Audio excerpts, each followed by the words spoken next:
Bonjour à tous, bienvenue dans l'épisode 3 de Il est ciné. Si vous cherchez souvent pendant des heures quel film regarder, cette vidéo est faite pour vous. Je vais vous partager des films à voir et à revoir et j'essaierai de vous trouver une petite anecdote sur chaque film. On commence avec Limitless, sorti en 2011 avec Bradley Cooper et Robert De Niro. Eddie Mora rêve d'écrire, mais l'angoisse de la page blanche le paralyse. Sa vie va basculer lorsqu'un ami lui fait découvrir le NZT, un produit pharmaceutique révolutionnaire qui permet d'exploiter son potentiel au maximum. Eddie peut désormais se souvenir de tout ce qu'il a lu, vu ou entendu. Il peut apprendre n'importe quelle langue en une journée et résoudre des équations complexes tant qu'il reste sous l'influence de cette substance qui n'a encore pas été testée. Mais très vite, les choses basculent entre les manias de la finance qui lui courent après et les effets secondaires du produit. Aura-t-il suffisamment de temps pour se montrer plus intelligent que ses ennemis ? Anecdote, le réalisateur a choisi de séparer l'univers d'Eddie avec deux styles visuels bien distincts dans le film.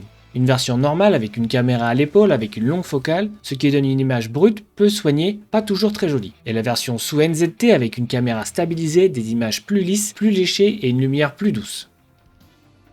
On part à la chasse aux tornades avec Twister sorti en 1996. Jo Hardy était encore un enfant lorsqu'elle vit son père emporté par une tornade de catégorie 5, l'une des plus puissantes. 27 ans plus tard, à la tête d'une équipe de météorologues, elle traque ces mystérieuses tempêtes qui ravagent les plaines américaines. Elle et son équipe vont tout faire pour s'approcher au plus près des plus violentes tornades jamais vues dans l'histoire du pays.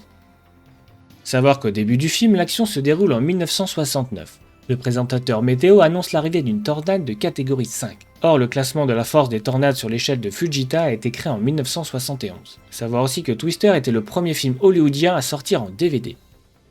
On change de registre avec La Ligne Verte sorti en 1999, un film adapté du roman de Stephen King. Paul, pensionnaire centenaire d'une maison de retraite, est hanté par ses souvenirs. Gardien-chef du pénitencier de Cold Mountain en 1935, il était chargé de veiller au bon déroulement des exécutions capitales, en s'efforçant d'adoucir les derniers moments des condamnés. Parmi eux se trouvait un colosse du nom de John Coffey, accusé de viol et de meurtre de 2 fillettes. Intrigué par cet homme crédule, timide aux dons magiques, Paul va tisser avec lui un lien très fort. Il faut savoir que plus de 30 livres de la biographie de Stephen King ont été adaptés au cinéma. La Ligne Verte était le seul à avoir dépassé la barre des 100 millions de dollars de recettes en Amérique du Nord, jusqu'en 2017 où le film Ça est passé devant avec 328 millions de dollars.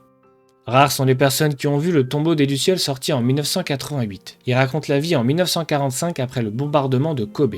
Un frère et une sœur orphelins vont s'installer chez leur tante à quelques dizaines de kilomètres de chez eux. Mais celle-ci va leur faire comprendre qu'ils ne sont pas les bienvenus dans la famille. Les deux enfants décident donc de partir se réfugier dans un bunker désaffecté en pleine campagne, vivant des jours heureux illuminés par la présence des milliers de lucioles. Mais la nourriture commence cruellement à manquer et c'est là que le combat pour la survie commence.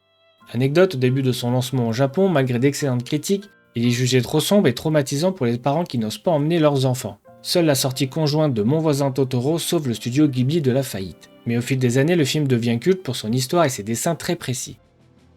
Le prochain film est L'Armée des 12 singes sorti en 1996 de Terry Gilliam, avec Bruce Willis et Brad Pitt. Nous sommes en 2035, les quelques milliers d'habitants qui restent sur notre planète sont contraints de vivre sous terre. La surface du globe est devenue inhabitable à la suite d'un virus ayant décimé 99% de la population.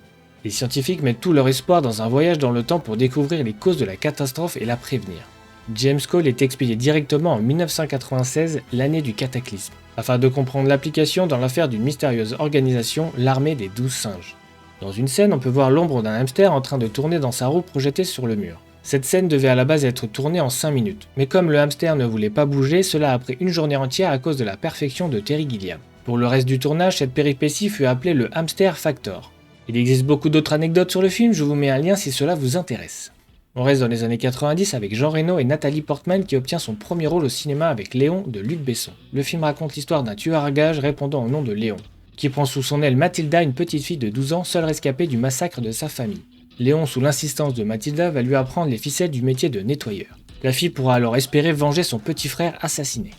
Comme cela arrive souvent à Hollywood, il existe deux versions du film. Une version longue comportant 26 minutes supplémentaires. Cette version comporte des scènes supprimées après les projections tests réalisées à Los Angeles. Certaines scènes ont aussi été retirées à la demande des parents de Nathalie Portman, qui jugeaient la relation entre Léon et Mathilda trop équivoque. Faut savoir que les scènes de la version longue n'ont jamais été doublées en français.